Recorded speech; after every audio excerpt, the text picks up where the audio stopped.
అందరికీ నమస్కారం. Welcome to healthy conversations with IT media. నేను మీ ఝాన్సీ. సో ఈరోజు నేను ట్రెడిషనల్ హీలర్ ఇంకా హెర్బలిస్ట్ ఆంజనేయరాజు గారితో ఉన్నాను.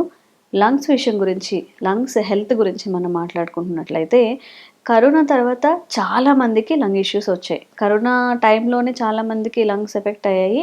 ఆ ఇంపాక్ట్ ఇప్పటికీ కూడా వాళ్ళు ఫేస్ చేస్తున్న వాళ్ళు చాలామంది కోకోలు ఉన్నారన్నమాట.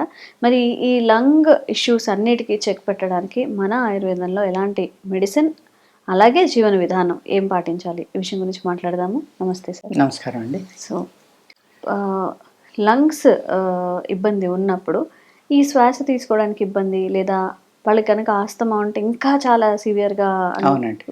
అసలు సీజన్తో సంబంధం లేకుండా ఇబ్బంది పడుతూ ఉంటారు వాళ్ళు. అవునండి. వాళ్ళందరికీ కూడా వాళ్ళు ఎలాంటి జీవన శైలిని అలవర్చుకోవాలి, అలాగే మన మెడిసిన్ ఏమేమి ఉన్నాయి?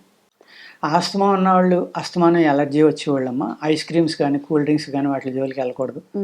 అలాగే కూల్ వాటర్ తాగకూడదు. కుండలో నీళ్లు కూడా తాగకూడదమ్మ. ఆ చలవ అది ఆ టెంపరేచర్లోనే తాగినా కూడా వాళ్ళ లంగ్స్ ఇబ్బంది పడతాయి. లంగ్స్ ఇబ్బంది ఉన్నవాళ్ళు అంటే పూర్వకాలంలో టీబీ అనేవారు కదా. ఆ టీబీ ఎక్కడో ఊరు బయట శాంచురీస్ అని పెట్టేవారమ్మ. అంటే గాలికి కూడా అది పక్క వాళ్ళకి అంటుకుపోయేది. అంచేత టీబీ వస్తే చనిపోయేవారు ఇదివరకు. చనిపోవడమే, ఇంకా అలా దారే లేదు. ఓకే. అందుకు అది ఎవరికి అంటుకోకుండా ఊళ్ళో వాళ్ళకి ఎక్కడో ఊరు బయట, ఎక్కడైతే అనంతగిరి హిల్స్ ఏదో ఉంది కదా అక్కడ ఉందమ్మా. అది ఇప్పుడు తీసేశారనుకోండి, అవసరం లేదు. యాంటీబయాటిక్స్, పెన్సిలిన్ అయ్యి వచ్చాక చాలా వరకు కంట్రోల్ అయిపోయింది, లేనట్టు లెక్క. ఇప్పుడు మళ్ళీ కొత్తగా వస్తుంది. ఇప్పుడు కరోనా వచ్చి వెళ్ళినప్పటి నుంచి అందులోనే ఫ్లోర్సీ అంటారమ్మా, స్టార్టింగ్ స్టేజ్, ఊపిరితిత్తులో నీళ్లు పడతాయి అన్నమాట. ఆ లంగ్స్కి సంబంధించిన ఏ చిన్న ప్రాబ్లం ఉన్నా కూడా ఆకలి తగ్గకుండా చూసుకోవాలమ్మా, వెయిట్ తగ్గకుండా చూసుకోవాలి. వేడి నీళ్ళే తాగటం మంచిది, గోరువెచ్చని నీళ్ళు కానీ. అలాగే చలవ చేసి పదార్థాలు తినకూడదు. ఆనపకాయ, దోసకాయ, పెసరపప్పు, బూడిద గుమ్మడికాయ, బీరకాయ ఇలాగనమాట. ఎన్వి తినేవాళ్ళు అయితే మంచి ఎన్వి డైలీ తింటే మంచిది. ఎగ్ లాంటివి తీసుకుంటే మంచిది. వెజిటేరియన్ తినేవాళ్ళు అయితే మంచి బీన్స్లో మంచి మంచి మాంసకృతులు ఎక్కువ ఉన్న ఆహారాలు తీసుకుంటా, అజీర్ణం లేకుండా చేసుకుని వెయిట్ పెంచుకుంటా నేను చెప్పినట్టుగా ఈ వేడి నీళ్ళు, గోరువెచ్చని నీళ్ళు తాగుతా, వేడి చేసి పదార్థాలే తినాలి వాళ్ళు. అలా తిని మెడిసిన్ కంటిన్యూ చేస్తే అమ్మ చాలా చక్కగా పనిచేస్తుంది. ఈవెన్ అల్లోపతి అవనండి, మోడర్న్ మెడిసిన్ అవనండి, ట్రెడిషనల్ మెడిసిన్ కానీ ఏదైనా కూడా ఈ జాగ్రత్తలు తీసుకోవడం తప్పనిసరి. ఏసీ కార్లు కానీ, ఏసీ రూమ్లో కానీ పొరపాటును కూడా వెళ్ళకూడదు. అలాగే ఎక్కువగా ఈ పొల్యూషన్ ఉన్న ఏరియా నుంచి మంచి ఆక్సిజన్ దొరికే ఏరియా కనుక వాళ్ళు వెళ్తే చాలా వరకు తగ్గిపోతుందమ్మా. అలాగే ఈ వ్యాధులు సముద్రపొడిన ఉన్న వాళ్ళని ఎక్కువ ఇబ్బంది పెడతా ఉంటాయి. ఎందుకు అంటే ఆ కెరటాల ద్వారా మాయిశ్చర్ అనేది బాగా ఎక్కువ వస్తుంది వాతావరణంలోకి, సముద్రం చుట్టుపక్కల. ఆ మాయిశ్చర్ వీళ్ళ లంగ్స్లోకి వెళ్ళడం వల్ల ఇది యాగ్రివేట్ అయిపోతుంది, ఈ డిసీజెస్. ఆ మాయిశ్చర్ కూడా లంగ్స్లోకి వెళ్ళకూడదు. ఇన్ని రకాలైన జాగ్రత్తలు తీసుకుంటే తప్పనిసరిగా కంట్రోల్ అవ్వడానికి అవకాశం ఉంటుంది. అండ్ వాళ్ళు ఇంట్లో కూర్చొని చేసుకోగలిగిన చాలా తేలికైన ఎక్సర్సైజులు కానీ మీరు చెప్పారు, ఏవి తినకూడదో చెప్పారు. అంటే మొత్తం మార్నింగ్ నుంచి పడుకునే వరకు లైఫ్ స్టైల్ ఎలా చేంజెస్ చేసుకోవాలి? అంటే వ్యాయామం ఒకటి ఇంపార్టెంట్ అమ్మా, ఎక్కువ కాదు. ప్రాణాయామం చేయగలిగితే చాలా అద్భుతంగా పనిచేస్తుంది. కానీ ప్రాణాయామం లంగ్స్ ఇబ్బంది కాబట్టి అంత ఈజీగా చేయనవుతుంది. కొంతమందికి ఫీవర్ వస్తుంది దానివల్ల, కొందరు అయితే విపరీతంగా ఇబ్బంది పడిపోతారమ్మా. వాళ్ళు ఆ అగర్ష్టం చూస్తే మీ ఎదురుగుండా చనిపోతారేమో అని మీరే భయపడిపోతారు. అంత కష్టపడతారు అనమాట శ్వాస తీసుకోవడానికి. ఎందుకంటే శ్వాస తీసుకుని నాళాల్లో ఉన్న బ్యాక్టీరియా వల్ల నాళాలు సన్నగించిపోతాయి. అలాగే లోపల ఏ అయితే అబ్జర్వ్ చేసుకోవాల్సిన స్పేసెస్ ఉంటాయో అవన్నీ కూడా రకరకాల మ్యాటర్ తోటి క్లోజ్ అయిపోవడం ఇలాంటివి జరుగుతాయి అనమాట, ఫ్లమ్ తోటి, ఇలాంటి వాటితోటి. దీనికి వామిటింగ్ అనేది చాలా ఇంపార్టెంట్.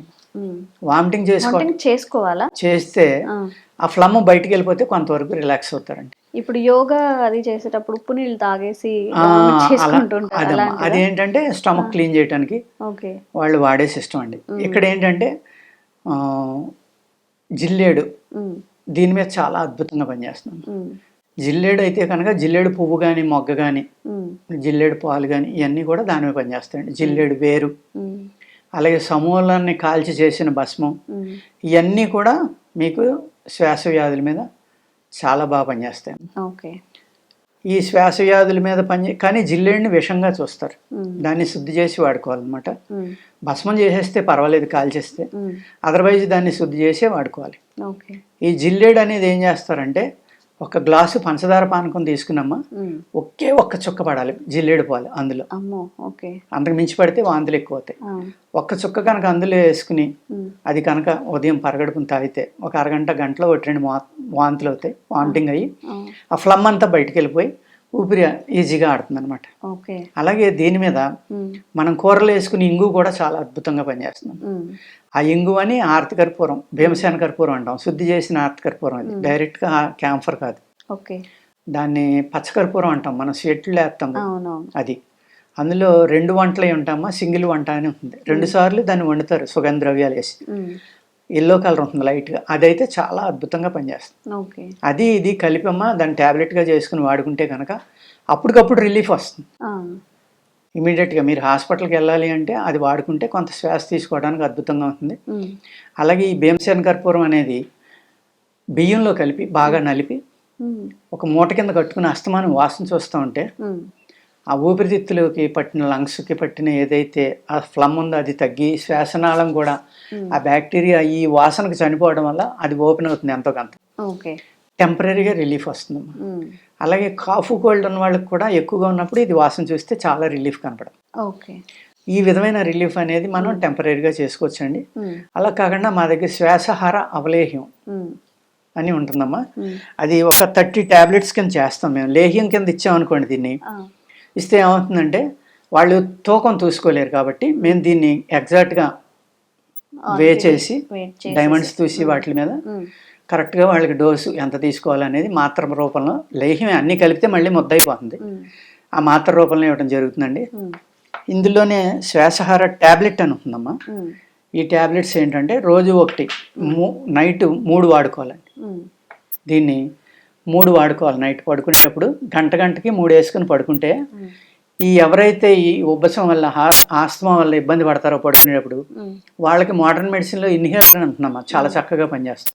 అది వాడతారు. అది 2 సార్లు వాడేవాళ్ళు ఉంటారు, 5 సార్లు, 3 సార్లు, ఒకసారి ఇలా క్యారీ చేస్తూ ఉంటారు. అది అక్కడ లేకుండా ఒక 1 or 2 monthsలో రిలీఫ్ వస్తుందమ్మా. వచ్చి లంగ్స్ చాలా చక్కగా పనిచేసి ఒక మిరకిల్ మెడిసిన్ లాగా, ఉపశమనానికి పనిచేసే మెడిసిన్ లాగా ఇది చాలా బాగా పనిచేస్తుంది. ఎవరైతే చనిపోతాం శ్వాస ఆడక అని భయపడతారో వాళ్ళకి ఆ నైట్ ఇచ్చేది చాలా బాగా పనిచేస్తుందమ్మా.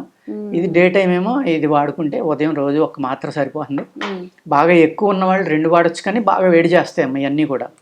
వేడి శరీరాల మట్టుకు ఒకటే వాడుకోవాలి, ఎక్కువ వాడకూడదు.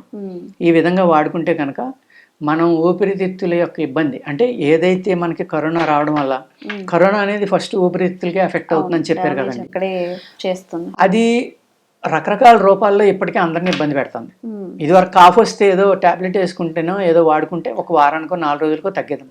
నెలలు ఉంటుంది, ఇప్పుడు తగ్గట్లా, కంట్రోల్ అవ్వట్లేదు. అంటే దాని అర్థం ఏంటి, ఆ బ్యాక్టీరియా యొక్క పవర్ పెరిగిపోయింది, ఇమ్యూనిటీ అది పెంచేసుకుంది, మనకు పెరగటం కాదు. అందుకు అది తగ్గనట్ల. అంచేత అటువంటి వాటి ప్రాబ్లమ్స్ వల్ల లంగ్స్ సరిగ్గా లేకపోతే అనేక వ్యాధులు వస్తాయమ్మా మనకి. మన బ్రెయిన్ కూడా బాగా పనిచేయదు, ఇరిటేషన్ పెరిగిపోతుంది, అసహనం పెరిగిపోతుంది. దానివల్ల ఏంటంటే అనేక ప్రాబ్లమ్స్ వస్తాయి, అనేక ఆర్గన్స్ ఇబ్బంది పడతాయి ఆక్సిజన్ లేకపోవడం వల్ల.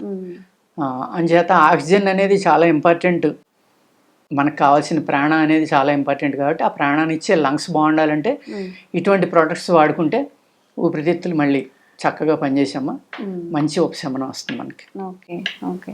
సో శరీరంలో ఏ అవయవం సరిగ్గా పనిచేయకపోయినా కానీ ఎఫెక్ట్ మనకే పడుతుంది. కాబట్టి లంగ్స్ ఇష్యూస్ ఫేస్ అయ్యే వాళ్ళు తప్పకుండా స్క్రీన్ మీద కనిపించే నెంబర్స్కి మీ ఇష్యూని చెప్పి లేదా పర్సనల్గా విజిట్ చేసి కూడా ఈ మెడిసిన్ అయితే తీసుకొని ఎలాంటి సర్వీస్ లేకుండా బయటకైతే రావచ్చు. అండ్ ఇలాంటి మంచి అవేర్నెస్ కల్పించే వీడియోస్ ఆంజనేయరాజు సార్ త్రూ చేస్తూనే ఉంటాము. Thank you so much. నమస్కారం అండి.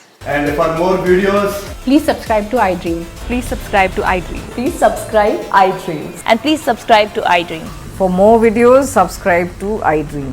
please like, share and subscribe to the channel. Congratulations, iDream. Subscribe to iDream. Subscribe to iDream. So subscribe to iDream Media. iDream ki iDream team andarki huge congratulations. Please subscribe iDream Media.